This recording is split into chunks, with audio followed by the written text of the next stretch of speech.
all you amazing healers and practitioners of the healing arts. Today, what you're going to hear about is how to keep your brand consistent. And I'm going to talk a little bit about what your brand is, what it does for you, and why it's so important to keep it consistent across all your channels, offline and on. So stay tuned to hear more. This is Anastasia. I used to be a physics professor specializing in vibrational and quantum physics. After recovering from a serious illness using energy healing on myself, the calling to heal became so strong that I had to quit my 40-year research career. I replaced my 6-figure professor salary within 5 months using a simple but not easy 3-step system that I worked out to grow my healing practice. Now I help other healers grow their practices, whether they're just starting or already have a practice, with this same 3-step system. I'm all about helping you too. Listen in to learn more. Thank you so much for coming back. And as I mentioned, today's topic is all about brand. So when I first heard about brand, I heard that I didn't understand why people wanted to brand me. So the branding is all about what people see of you. So the first thing to do is to make sure that your brand represents your core values. And you can go online and find your core values and things like that. And core values are something like honesty, love, dedication, all of those words that kind of encapsulate you, any kind of, even healing. Healing is a core value because you want to help people, right? So once you get your core value words, I'd say between 5 and 10, and integrity, things like that. Once you get your core value words, now you start creating ways to describe yourself with those words in it. And that could include your bio, your elevator pitch, anything that you write in your blog or anything that you write on your webpage or your business card can have that kind of stuff on it. The next thing to do with your brand is your colors. So colors represent different things to different people, right? So in the United States, we have a flag made of red, white, and blue. And from a very early age, we're taught that red stands for courage, white stands for purity, and blue stands for loyalty. And there's also, like, purple stands for spirituality or royalty, and green stands for vibrancy, and blue can stand for trust, because a lot of banks, for example, Chase Bank has the blue color in their as trust. And I've gone to business meetings where everybody was wearing a blue shirt and I was too. And when I got up to talk, I said, I see everybody got the blue memo today. and I think there's only one person that didn't have blue, right? Because that's a trusting color. And if you're going to give a talk wearing blue, and I happen to be wearing blue today, just quite by accident. Okay, so now that you have picked your colors out, your brand also includes what photos do you use, what your logo is, and what your font is. Like, what each font has a different kind of feel to it. Like, are you going to use a font that doesn't have any serifs? Like Gothic, for example, is a font that's slightly taller and kind of thick looking. Or are you going to have something kind of gentle, like Railway, and Railway has some interesting things on it. And then there are serifed fonts like Playlist, Script, and things like that. So you have, or play fair display. So you have lots and lots of choices of how you want your website to look, your business card to look, and what colors that you choose. Like my colors are teal, blue, and purple, right? So you'll go on to any of my websites, images, you'll see pictures and backgrounds that have all of those colors in it.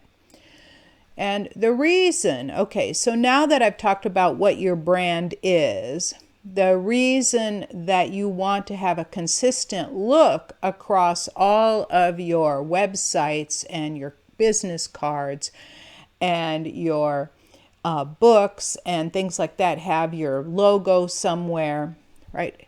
The reason why you want to do that is because it creates a consistent image, and when people see your name and your logo and your colors and your fonts and so on, when they see that, they will know it's you, right?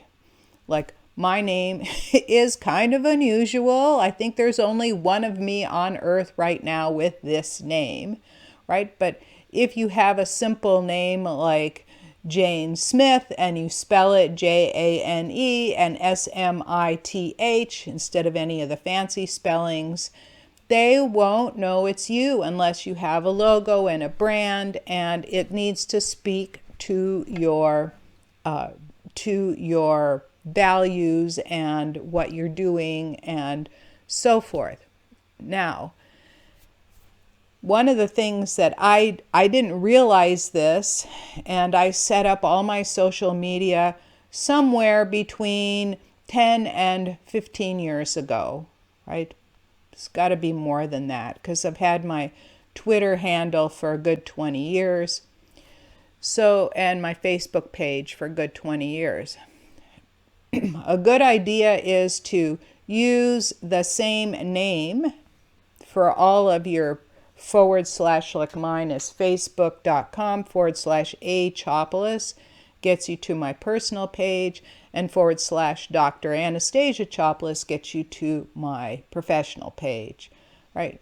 So use some way, some form for you. You could use your brand. Like I could use scientific healer for my / and do that across every single social media platform. I have it all as my name, but I didn't do it consistently because I did it a long time ago. And when I first set them all up, I did not use the same branding across everywhere. And I hired someone to help me with my social media because I'm not very good at it. I'm a seriously on the endpoint introvert. And I just even don't know what to do with it. I've learned since, but I just simply don't know what to do with it. Like I don't want to take a picture of my food and post it somewhere, right? So what I've done then, what I did when my social media person first worked with me, she goes, all your social media look different, and it looks different from your website, and it looks different from your cards. You need to fix that. So across every single one of them, I changed it. And I had a blue and purple galaxy in the background. And then since I've changed since, and now I have like a teal green, a light teal green in the background of everything. So if you go across all my social media, you will see that. And when people see that, they know it's me, right? And all my logo has a little diamond on it from my first book, The Diamond Healing Method, right? So I have a logo of a diamond you can see everywhere on my business cards, on my websites, and on all of my social platforms, right? You'll find that everywhere. And so people know it's me. It's a recognizable brand. So that's the reason. And this way, you can reach more people. And I'll give you an example why you want something recognizable as yours. I had a very distinctive background for all of my pictures because the pictures were done of camera equipment, and it had like a rainbow background, because if you remember, the thumbnails on eBay that long ago were really dinky tiny little thumbnails and images of black cameras and black lenses and black camera equipment. It was kind of boring with just a white background. So I put this rainbow colored background on it, and I always had good equipment that was well tested, and I made sure that it always worked. I lubricated a lot of things, I cleaned them, they were just perfect, right? And I never sold any faulty equipment. And so people got to know me. Like I had 2 or 3 years of this business. People got to know me. I had thousands of positive reviews, and people got to know me really well. So whenever they saw my logo, they knew it was me. And on top of that, somebody swiped one of my pictures to use it in their ad, and people wrote me and said, someone else is using your pictures. And I wrote to eBay and had them take it down. And of course, the guy writes me, so I had to block him. He wrote me, how dare I do that? Well, it was my picture. I took it. So when you have something distinctive, people know it's you. They know they'll get to know you, like you, and trust you. If they see you on YouTube, for example, like maybe you're watching me there right now, they know it's you. And let's see if I'm missing anything. I think I got it all. So thank you so much for listening. I hope this helps you propel your healing business further. You won't see differences right away, but as you grow your brand and as you put out more content and so on, and as you go to different networking meetings and pass out your pamphlets and your cards and speak to people, they will know it's you. Okay? So thank you so much, and I will see you in the next video. Thank you so much for taking valuable time out of your day to listen in. If you found this message helpful, please help spread the word by giving the broadcast a thumbs up or a 5-star rating. Share it with your friends, and be sure to subscribe to my channel with your notifications on. For further training on healing and growing your healing business using my 3-step system, go to www.highpaidhealers.com. And I'll see you in the next video.